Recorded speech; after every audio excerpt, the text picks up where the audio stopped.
Well, it's a case of one more time with feeling for the voters of Te Tai Tokerau as they face going back to the polls only 5 months after they elected Hone Harawira to be their MP. But with the Māori Party adding fresh legs to its team, the battle for Te Tai Tokerau looks set to be the closest contest in the election. So let's meet the combatants for round two. Hone Harawira from the Mana Party, Kelvin Davis from Labour and Waihoroi Shortland from the Māori Party. Well, today we'll hear from the candidates and put some of your questions to them. But first, here's a quick backgrounder. Hone Harawira was born with activism in his veins. The St. Stephen's old boy learned the ways of protest watching his mother Tite Whai Harawira as she fought for Māori rights. And it was the tide of protest over the Seabed and Foreshore Act that carried him to Parliament with the Māori Party in 2005. But his relationship with the party ended in tears, and earlier this year he quit to form the Mana Party. He won the resulting by-election by just over 1,000 votes, but that was then and this is now. Not only does Hone's political future hang on this election, so too his fledgling Mana Party, for without Hone's seat it may not survive. Waihoroi Shortland, another St. Stephen's old boy, is best known as an actor, most recently in the hit movie Boy.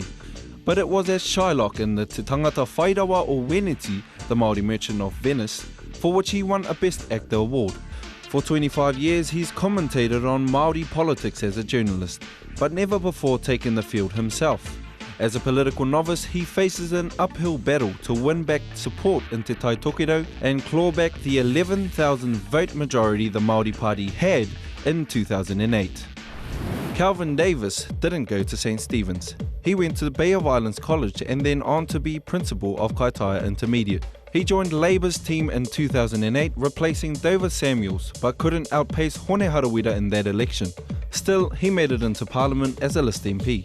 The addition of Mana to the field in the by-election this year split the vote and he was snapping at Hone's heels, just 1,017 votes behind. At 23 on Labour's list, his political future too hangs in the balance. If Labour doesn't win enough seats, he could find himself back at school. So, audience, let's hear it. Welcome, please, our candidates.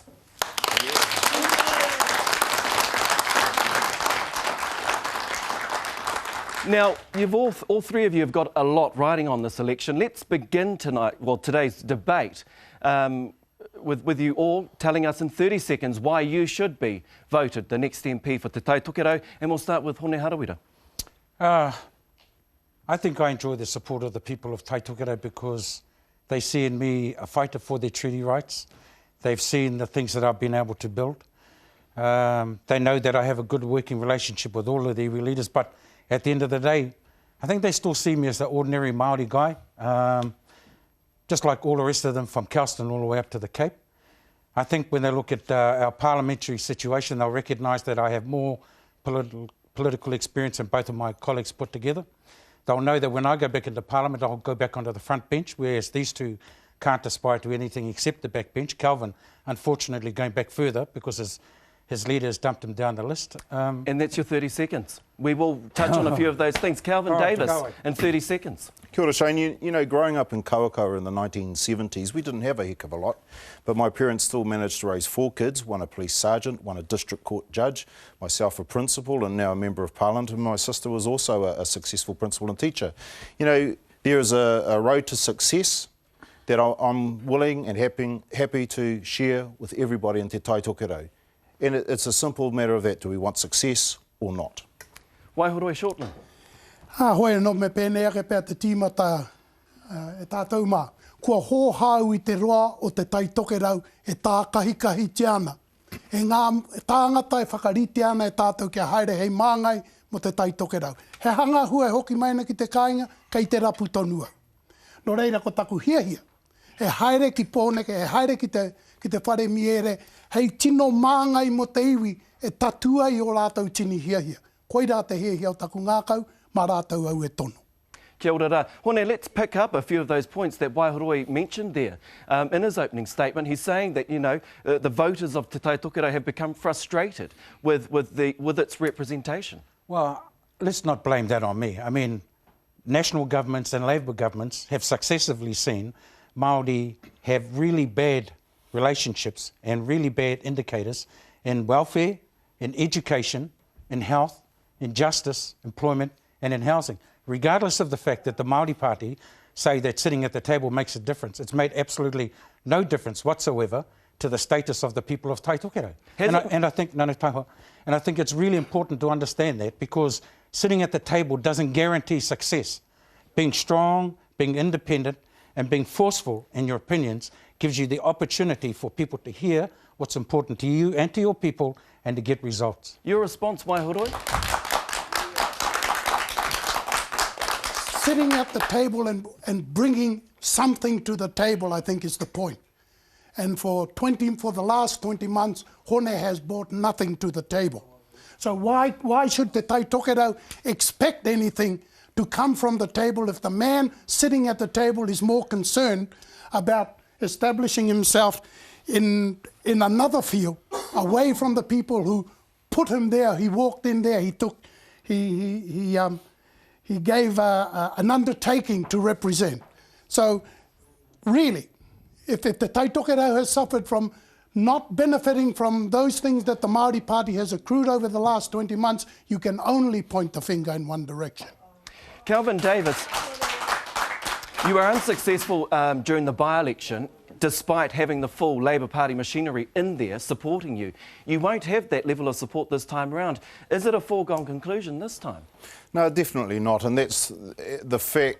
People are saying that I had this huge amount of support from the Labour Party. You know, some people were able to get up and support me where they could, and but it certainly wasn't the whole machinery, because we're running a campaign that has basically started. We're developing our policies and our messages, all that are going to benefit Māori, and so you know, to have pinned things back to just over 1,000 votes.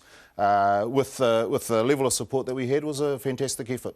Let's talk about some of the bread and butter issues, because those are the real issues that voters want your opinions, your views on. Hone Harawira, the Mana Party, they want GST abolished. Tell us about that. Well, it makes sense. I mean, GST is simply a tax on the poor. The Māori Party, in association with the national government, gave tax cuts to the rich and increased GST, which impacts on every Māori out there in this audience and every Māori watching at home. We had abolished GST and introduced the Hone Heke tax. Outright. Abolish it outright. Introduced the Hone Heke tax as a tax on financial speculators in the same way that France is considering it, that Germany's considering it, that Finland is considering it, that America is considering it, and that the European Union is considering it. And also, if I just might add, even the rich guys like Gareth Morgan are saying, hey, I can be paying tax. Well, nobody's calling for it except Mana. How much homework, though, have you done on this policy? How much is it going to cost? Because voters, I dare say, will be thinking, well, actually, you could promise them anything. You can promise them anything. No. I'm not promising them just anything. I'm promising a financial speculation tax, which has already been considered and announced by Nicolas Sarkozy, by Angela Merkel, by Barack Obama, and by the President of Finland. Now, it's hardly scare tactics to say that this is what could happen. Here's what the situation is. We get $55 billion by taxing the poor. A 1% tax on all financial transactions from last financial year would actually bring in $93 billion. So it doesn't cost anything. It actually brings in a greater level of revenue. And it's why the international community has finally woken up to the fact that if the rich pay their share, everybody can flourish in the land of plenty. Let's bring in Labour and the Māori Party, because both parties actually want GST taken off fresh fruit, veggies. Kelvin? Shane, first of all, Hone has to be challenged on this financial transaction tax, because no one's done it. And he needs to explain why, with such a small economy as New Zealand's, how is he going to stop all these companies that invest in New Zealand for packing up their bags and heading away? And when they do that, unemployment is going to skyrocket. Okay, how is he going to stop the interest rates from skyrocketing? And Māori are going to be evicted from their houses because they can't pay their mortgages and they can't pay their rents. So the Mana Party is propagating a tax that is actually going to increase unemployment and is going to make Māori homeless. Waihoroi, your thoughts? I think you're absolutely right when you say you can promise the people anything. The big problem Hone and Mana have is the fact that no matter where they put their promises, they're going to have to line them up with somebody. and right now nobody's lining up. That's the big problem. When Merkel and when Sarkozy come here and run New Zealand, maybe we'll pay attention to some of the things he's starting to promote. But at the moment, it's us and the people who are in government. That's why we need to be there. That's why our people have to be encouraged to look at what is before us and what is our reality in New Zealand. Yes, we want GST on food and the things that are staple to the sustenance of whānau. Those kinds of things, I think, are achievable if we speak to them. You want GST on those things? No, and again, Hone, you know, you fail to go one step further when you talk about the party. The party supporting the GST thing. The party supported it because it was brought under the fiscal part of your agreement with National. That's where that's why it got tied up that way. So okay, the Māori Party had the option to vote against GST. But it chose Taihoa. You did. I did. I opposed it. The rest of the Māori Party voted for it because the ministers wanted to hang on to their portfolios. That's the difference, Wasi. They chose their own portfolios over the needs of their own people. You already at that point decided the pathway you were going, so it was easy for you to start throwing those Let's pick up another bread and butter issue, because during the Tai Tokerau by-election, education was a key theme right throughout the campaign. I dare say it's going to be another key theme. Kelvin Davis, you spoke a lot about your aspirations for the electorate. Can you give us something tangible this time about exactly what you're going to do to help lift education achievement? Certainly, here's an idea that I'm really keen to push, and that is about establishing a Tai Tokerau School of Enterprise, Business and Enterprise, where kids don't necessarily graduate at 17 with NCA credits. Instead, they graduate with a business already under their belts, where they may be employing 2 or 3 whānau, and where their projections are that by 25 they'll have $1 million turnover. Now, that's something, if we can start producing millionaires into Tai Tokerau, and those people, when they become wealthy, put back to the community, put back to their whānau,